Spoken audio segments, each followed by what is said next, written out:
आज हम सामाजिक विज्ञान कक्षा 10 में अध्याय 4 कृषि, इस पर विस्तार से चर्चा करेंगे। और इस इकाई पर आवंटित अंक जो 3 हैं, तो किस प्रकार के प्रश्न हमारे या किस प्रकार के टॉपिक जो हैं उस पर आधारित प्रश्न बनते हैं और परीक्षा के लिए बड़े महत्वपूर्ण रहते हैं।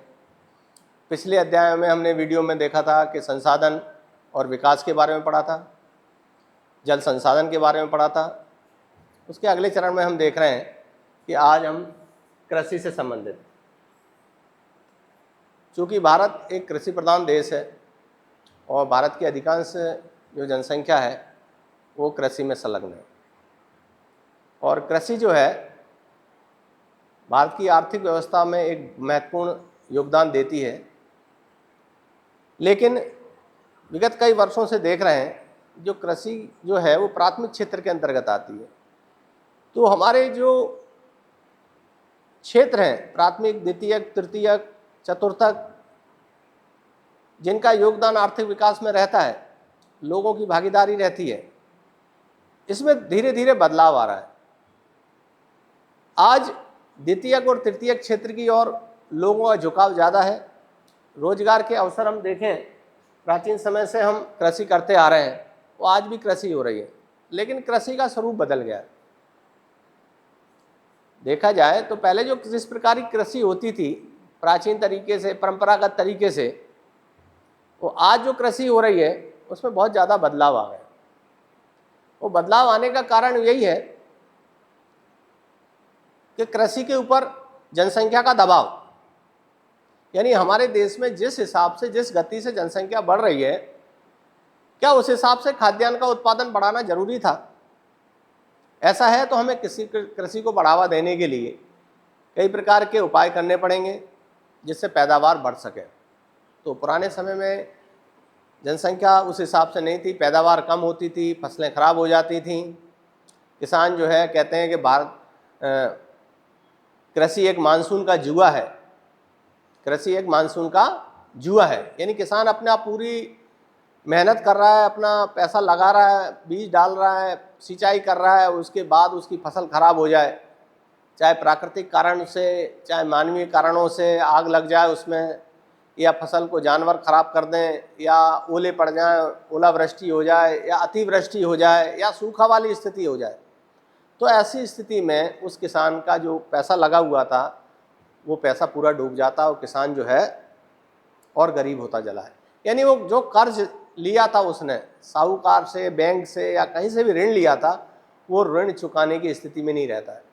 लेकिन अब हम देख रहे हैं कि कृषि में बहुत सारे सुधार हुए हैं। कृषि का उत्पादन जो देख रहे हैं पहले की तुलना में कई गुना बढ़ा है, रोजगार के अवसर भी बढ़े हैं। तो इस अध्याय में हम कृषि के प्रकार के बारे में पढ़ेंगे और कौन कौन सी प्रमुख कृषि हैं, खाद्यान्न फसलें, उनके बारे में देखेंगे। हरित क्रांति पढ़ेंगे। ये सारी चीज़ें इस अध्याय के अंतर्गत हैं। तो ये पूरा जो टॉपिक है भारत की कृषि से संबंधित है और इस कृषि के अंतर्गत इस इकाई से 3 अंक आवंटित थे। तो 2 नंबर के या 1 नंबर के और 3 नंबर के प्रश्नों का समावेश इसमें किया जा सकता है। थोड़ा सा हम इसके स्मरणीय बिंदु को देख लें कि भारत की 2/3 जनसंख्या कृषि कार्य में संलग्न है। पहली बात तो यानी भारत कृषि प्रधान देश है। तो जब कृषि प्रधान देश है, भारत के जो लोग हैं गाँव में निवास है या गाँव में बसता है। भारत कहाँ बसता है? गाँव में। शहरीकरण तो अब हुआ है 10, 20, 50 सालों से। पहले शहर इतने नहीं थे, गाँव की संख्या ज़्यादा थी, गाँव में पॉपुलेशन ज़्यादा थी। अब बड़े बड़े शहर हो गए, रोजगार की तलाश में लोग गाँव से शहर की ओर पलायन कर रहे हैं, तो उसके पीछे अलग कारण है। तो भारत की 2/3 जनसंख्या कृषि कार्य में संलग्न है। उत्तर पूर्वी राज्यों में जीविका निर्वहन कृषि, स्थानांतरण कृषि को झूम कृषि कहा जाता है। झूमिंग कृषि के बारे में हम पढ़ेंगे। स्थान बदल बदल के खेती करना। ये क्षेत्र आदिवासी क्षेत्रों में पूर्वोत्तर जो राज्य हैं हमारे, मेघालय, मणिपुर, मिजोरम, अरुणाचल प्रदेश, पहाड़ी पर्वतीय क्षेत्र है, जनसंख्या कम है, जंगल ज़्यादा है, मैदानी भाग नहीं है, कृषि योग्य भूमि नहीं है, लेकिन वो लोग भी कृषि करते हैं। तो वो कृषि अलग प्रकार की कृषि होती है। एक स्थान पर रह के वहाँ की झाड़ पेड़ पौधों को काट के जला के उस स्थान पे खेती करने लगते हैं। उसके बाद वो फिर उस जगह को छोड़ देते हैं और दूसरी जगह चले जाते हैं। इसको बोलते हैं स्थानांतरित कृषि, स्थान बदल बदल कर खेती करना। गहन जीविका कृषि को श्रम प्रधान कृषि कहा जाता है। गहन जीविका कृषि को श्रम प्रधान, क्योंकि इसमें श्रम की प्रधानता ज्यादा रहती है, मशीनों का इनका उपयोग कम होता है, श्रमिक ज्यादा काम करते हैं, किसान ज्यादा काम करते हैं, मशीनों का प्रयोग कम होता है। इसके बारे में भी अपन डिटेल से पढ़ेंगे। व्यावसायिक उद्देश्यों की पूर्ति रोपण कृषि की प्रमुख विशेषता है। व्यावसायिक कृषि जैसे कॉफी, चाय, ये सब क्या है, व्यावसायिक कृषि है। कॉफी, चाय, गन्ना, रबड़, ये इनको व्यावसायिक कृषि के रूप में देखते हैं। इसका उद्देश्य एक ही होता है, लाभ कमाना। इनका उद्देश्य प्रमुख क्या होता है, लाभ कमाना होता है, और बड़े क्षेत्र में होती है और बड़े सिस्टमेटिक ढंग से इसमें उपयोग किया जाता है।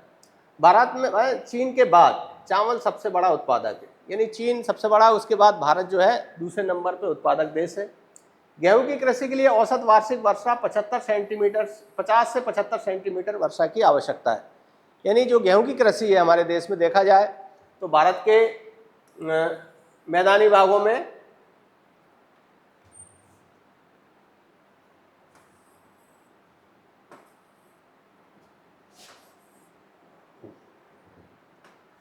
गेहूं की कृषि देखे जाए तो भारत के मैदानी भागों में आप देखें, पंजाब, हरियाणा, उत्तर प्रदेश, कुछ मध्य प्रदेश में भी, पंजाब, हरियाणा, उत्तर प्रदेश, मध्य प्रदेश, इन राज्यों में ज़्यादातर इसकी खेती होती है।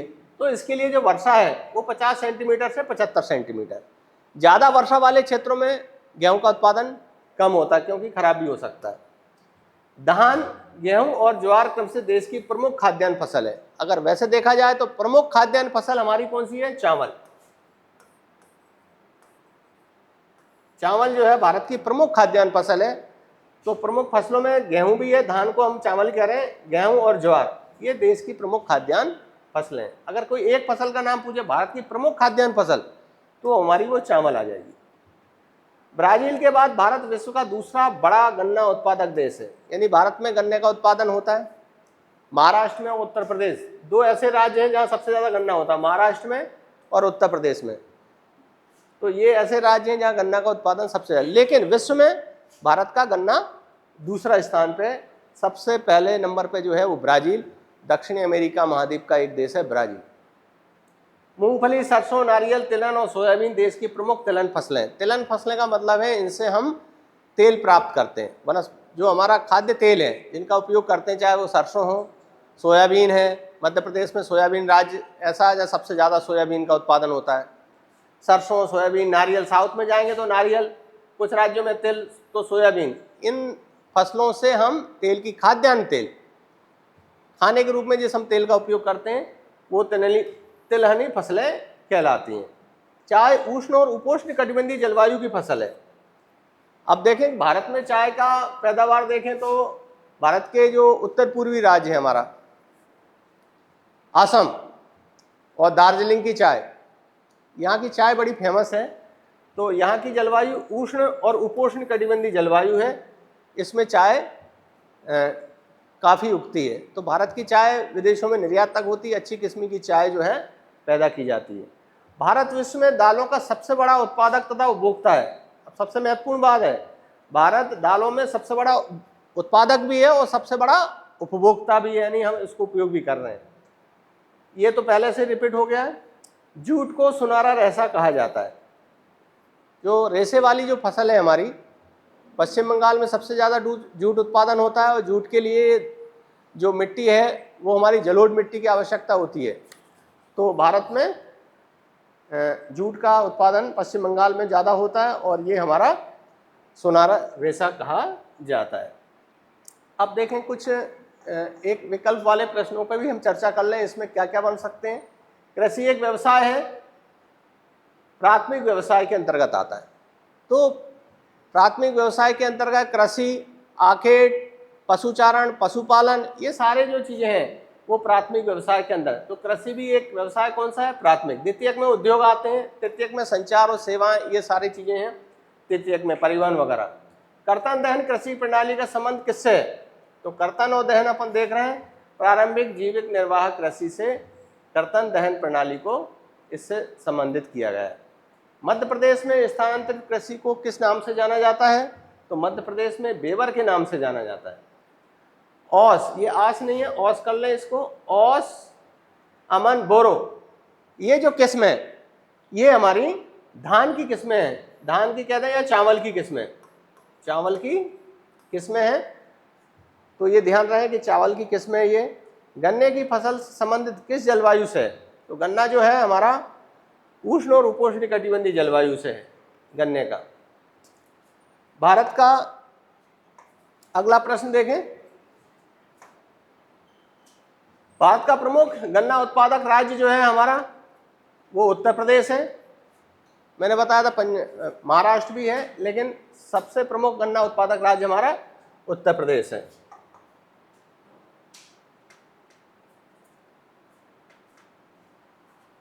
अगला प्रश्न है 200 दिन पाला रहित, तो कुछ कंडीशन है फसलों के लिए। 200 दिन पाला रहित जो है खिली धूप, निम्न में किस फसल की आवश्यक दशा है? तो ये हमारी कपास के लिए।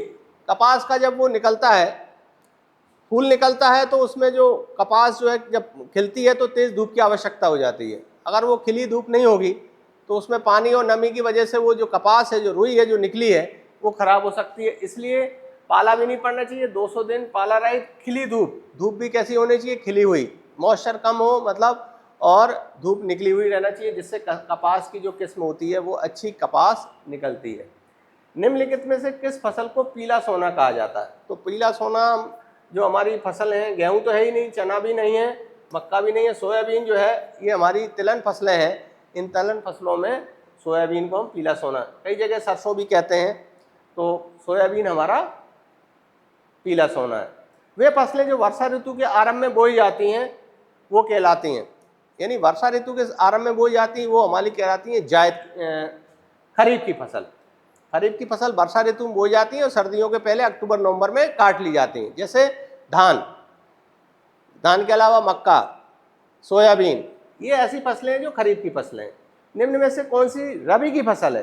रबी का मतलब जो सर्दियों में बोई जाती हैं और मार्च अप्रैल में काट ली जाती हैं, तो ये रबी की फसलें हैं। तो रबी की फसल में देखें, चना तो हमारा बरसात की ऋतु में बोई जाती है, चावल, और तो चना जो है हमारी रबी की फसल है। गेहूं भी रबी की फसल है, लेकिन गेहूं ऑप्शन नहीं दे रखा। अगर ऑप्शन में गेहूं आए तो गेहूं भी हमारी रबी की फसल है। अगले प्रश्न में जाएं, एक शब्द और वाक्यों में देखें। कपास के पौधे का मूल स्थान किस देश को है? तो कपास का स्थान हमारा मूल जो है वो है भारत ही है हमारा। ग्रीष्म काल में बोई जाने वाली हरे चारे व सब्जियों की कृषि, तो देखो मैंने कहा एक तो खरीफ और एक है रबी,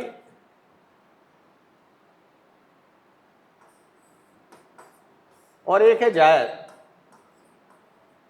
तो खरीफ तो वर्षा में बोई जाती है, और रबी जो है सर्दियों में जो फसलें बोई जाती हैं, और जायद जो हमारा बीच का समय बनता है गर्मियों के पहले का। अभी जो समय चल रहा है मार्च अप्रैल मई का, इस समय जो है तरबूज, खकड़ी, खरबूजा, हरा चारा, ये जो सारे जो है ग्रीष्म काल में जो सब्जियां वगैरह चारे वगैरह बोए जाते हैं उसको हम जायद की कृषि कहते हैं। जायद।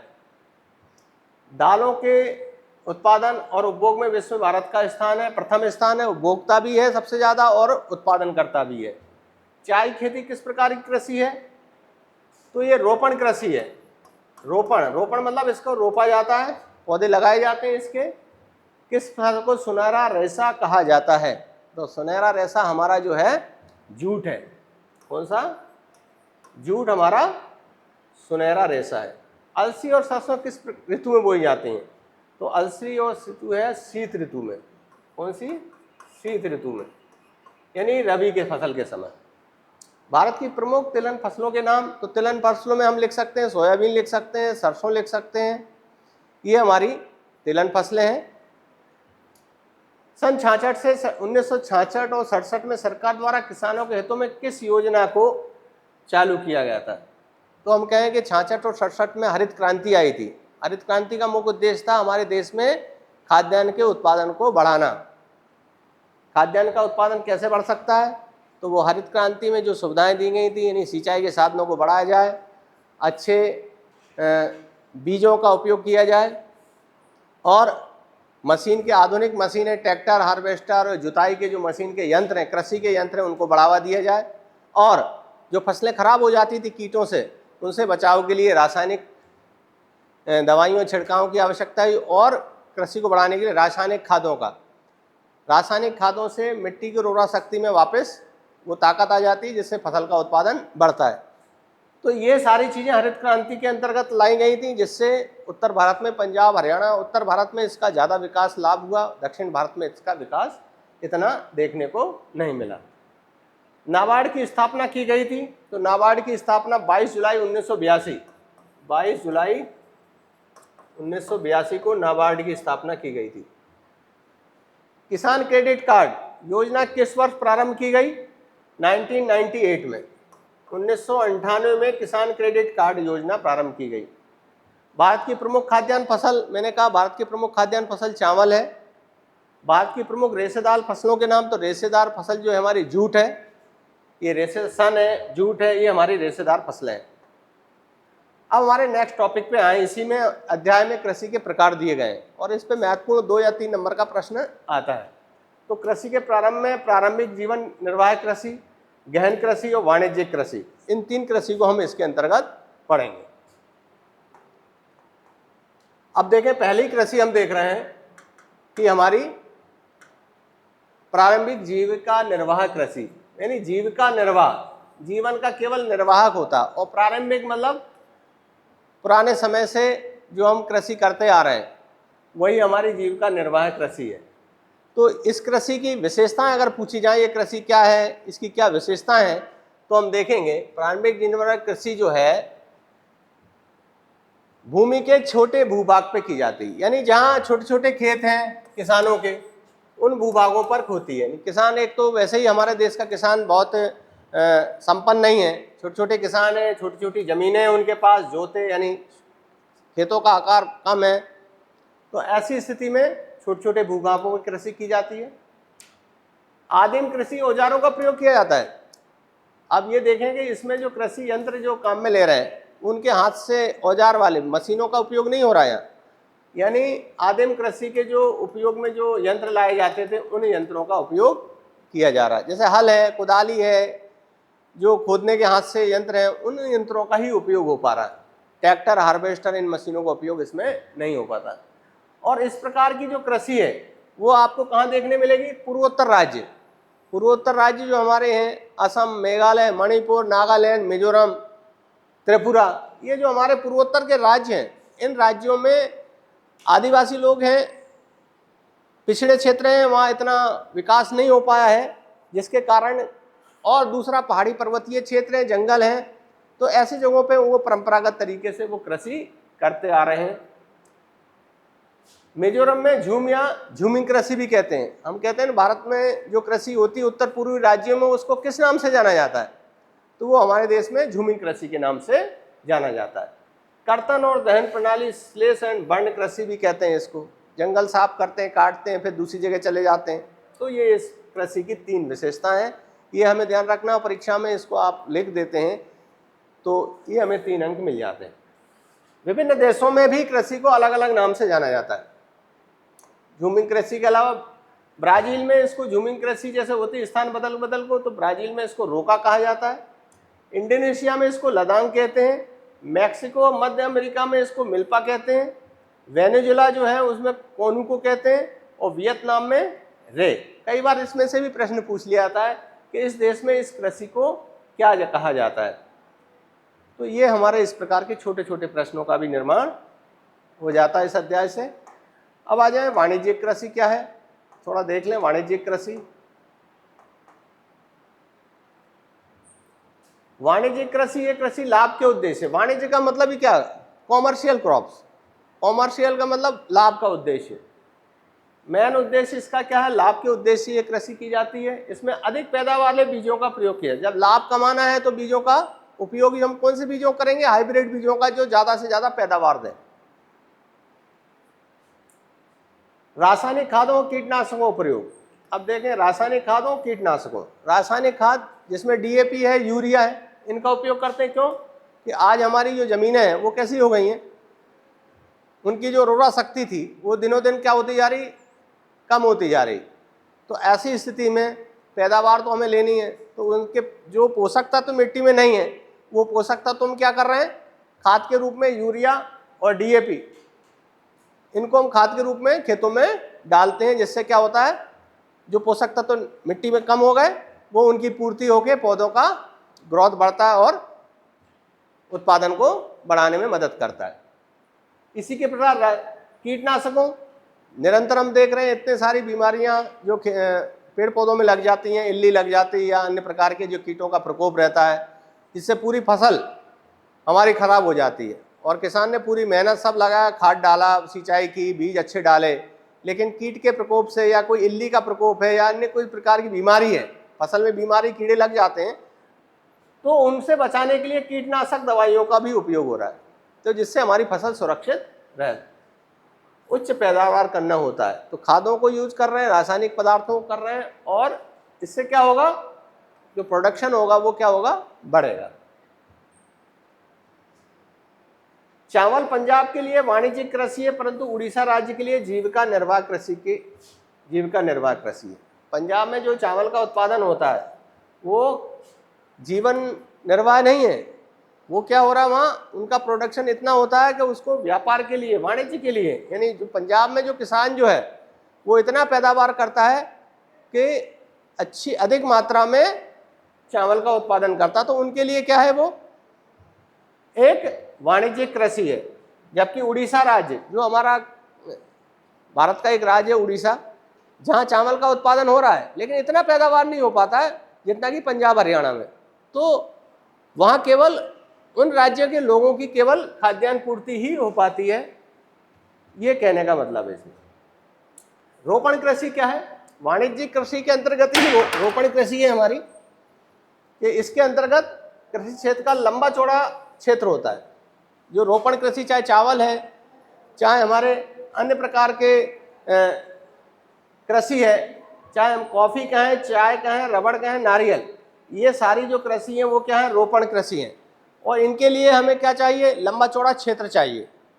तो लंबा चौड़े क्षेत्र और व्यापक क्षेत्र में ये की जाती, सबसे पहली बात तो ये अधिक पूंजी की आवश्यकता होती है। जब लंबा चौड़ा क्षेत्र होगा, एक आम किसान तो कर नहीं सकता, तो जो बड़ा किसान होगा वही इसको कर पाएगा। तो अधिक पूंजी की आवश्यकता होती, क्योंकि एक पौधा तो नहीं लगता, हजारों पौधे लगते हैं, और लंबे चौड़े क्षेत्र में श्रमिकों की भी आवश्यकता आती। तो कहने का मतलब यह है कि इसमें अधिक पूंजी की आवश्यकता होती है। पूंजी के साथ साथ श्रम भी चाहिए। श्रम से मतलब है कि काम करने वाले लोग, अच्छे कुशल श्रमिक भी चाहिए। तो कोई भी कृषि की जाती है, चाहे उद्योग हो चाहे कृषि हो, वर्तमान समय जिस हिसाब से हम कृषि कर रहे हैं तो उसमें कुशल श्रमिकों की भी आवश्यकता होती है, तो श्रम की भी जरूरत पड़ती है। प्राप्त सारा उत्पादन उद्योगों के लिए कच्चे माल के रूप में लाया जाता है। अब देखें, चाय भी है वो उद्योग में जाती है, और उससे फैक्ट्रियों में जाके चाय के पैकेट बन के वो फॉरेन में और हमारे देश में। कॉफ़ी का भी ऐसा ही है कि कॉफ़ी भी उसका उद्योग में जाके उसका अलग अलग किया जाके प्रोसेस होती है। रबड़ का पेड़ होता है जो दक्षिण भारत में ज़्यादा है, तो उसका रबड़ का दूध निकाल के हम उद्योग से रबड़ के टायर, ट्यूब, ये बहुत सारी सामग्रियां बनती हैं। नारियल का भी, तो ये सारी चीजें हैं रोपण कृषि के अंतर्गत आती हैं।